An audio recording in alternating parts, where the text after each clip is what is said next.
a podcast that talks about music, movies, sports, and news. To know the people, promoting and sharing with the world a beautiful story. This is Frail Fragment's Monster Closet.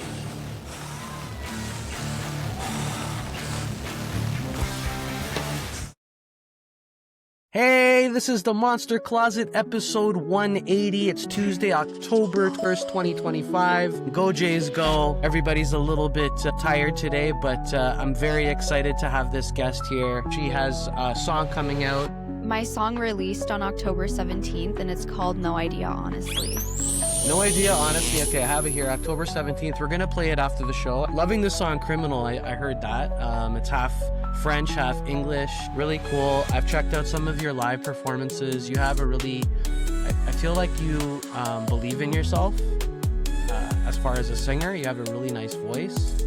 I mean, you're the package, so I wish you all the best. Ground running, you've been nominated for an Emerging Artist by Mississauga Music Awards. You've won Saga Teen Got Talent. You're doing really well. It's cool. I read a bit about your bio. You started at Walters Music. You got a piano there, and I got my first guitar there. So it's kind of cool how we both, started from Walters Music. But how are you? I'm great. How are you? Good, thank you. And thanks for being on the show. And you're signed to a record label, right? It's LJP Records? Yes, I am signed to LJP Records. And that's in Toronto, right? It's based in Mississauga. Okay, cool. And it's you kind of and a producer, and you're co-producing your music? Is that what's kind of how your formula is? Yeah, so I have a sound engineer. His name is After Party, and I co-produce my music with him. So all of our beats are made from scratch. A lot of the instruments that we use are actually my vocals, and I write my own songs. So it's basically us doing making our little cocktail of music, basically. Nice. And you started when you were 7 playing piano? Yes, I started when I was 7, and I started singing at 12 years old. Okay, cool. So are you still playing piano while you perform? While I perform, not yet, just because I really want to showcase the music that I produce in the studio. But Yeah. I definitely would love to do some more live performances with my piano. I do a lot of covers using my piano on my social media, though. Yeah, I watched All I Want by Emma Bale and Say It Right by Nelly Furtado, and you nailed all the licks and everything. You have a beautiful voice, and you're a talented girl. Sure. You can play an instrument too, so it's what? Thank you. So are you playing shows now? So currently, I don't have any tours or anything, but I do spontaneously get shows here and there. I love to do open mics as well. I have an open mic this Thursday actually with Toronto Musicians Hub. I did one. I performed for them a couple of weeks ago as well, and I was also featured as their featured artist of the week.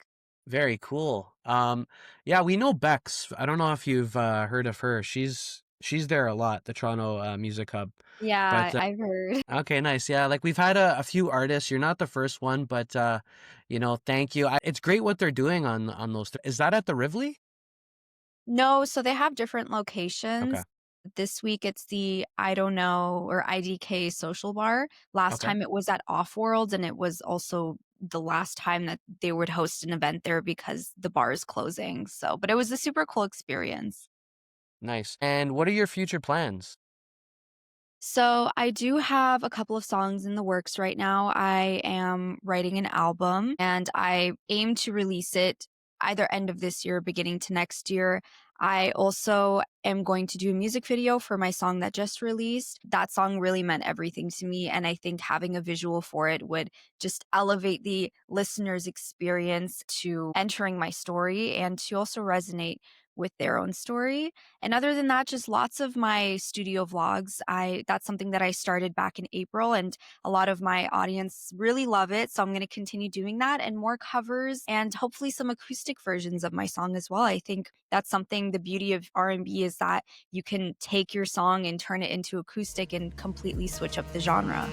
I love how musicians can change gears. And with my band, Frail Fragment, we go from metal, heavy metal to soft rock, folk rock, depending on the venue, right? And it's very important around the years. And for me, anyway, like the type of music I like is acoustic rock music. That's kind of like my number one, but there's a time and place for everything. So if we show up to a heavier gig, we can switch gears and we can, accommodate.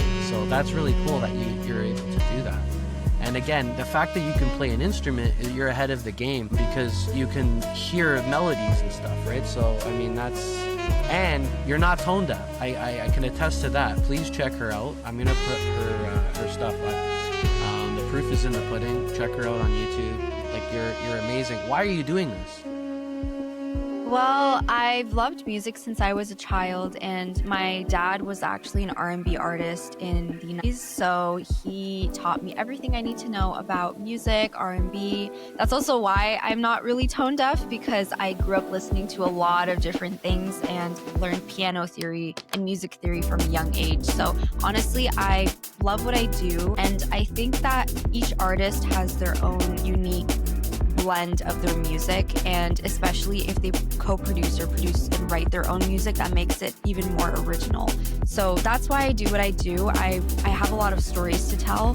I have a lot of things to share with people, and I also have a lot of different sounds that are unique to me and my sound engineer. So that's something that I really just want to showcase with the world, because I think music can be interpreted in so many different ways.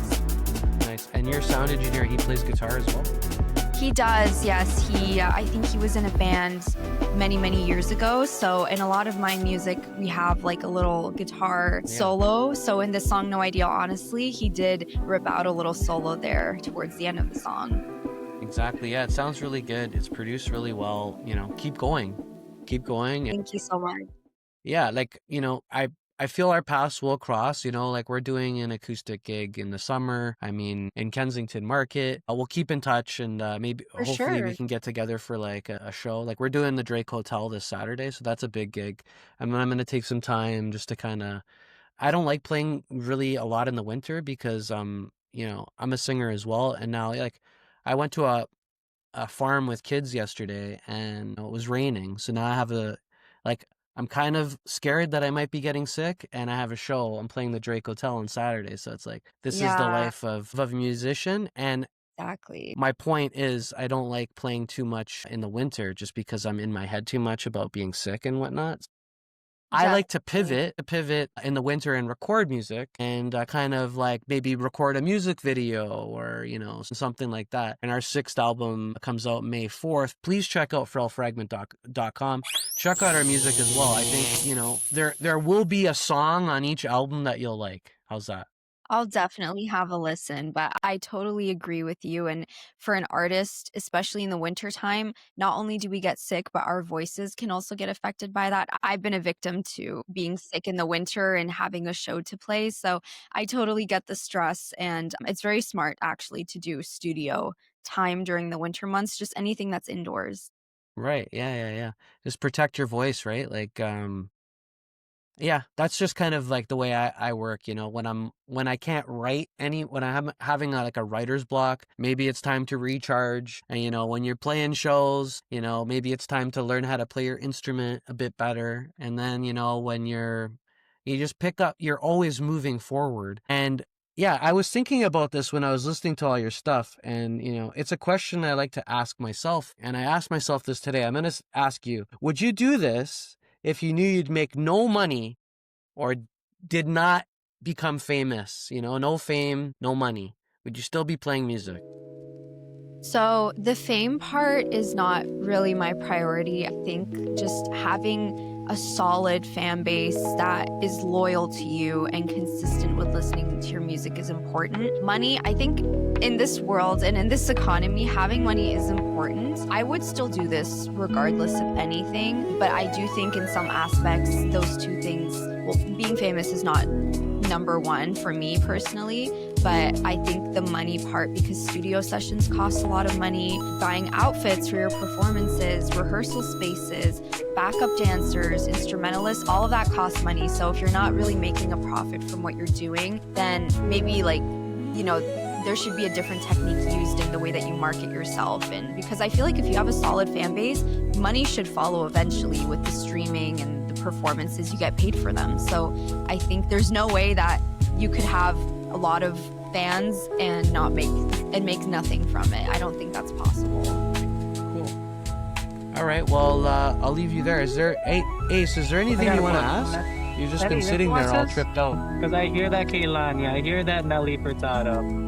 You named it. I love Nelly Furtado. I love Kehlani. As I said, I grew up listening to a lot of old school R&B, so a lot of Missy Elliott, Mary J. Blige, Christina Aguilera, even just a lot of people with very strong voices, Alicia Keys. But one of my biggest idols, I would say, is Selena. Wow. Selena Quintanilla. I think she's one of my favorite and most inspiring idols for my music personally, especially because she persevered through a lot of things and she made it out, and in the end she created something unforgettable even after all these years. So all of these artists have a certain influence in my music and in my taste, and I kind of try to blend everything that they show the world in my own music as well.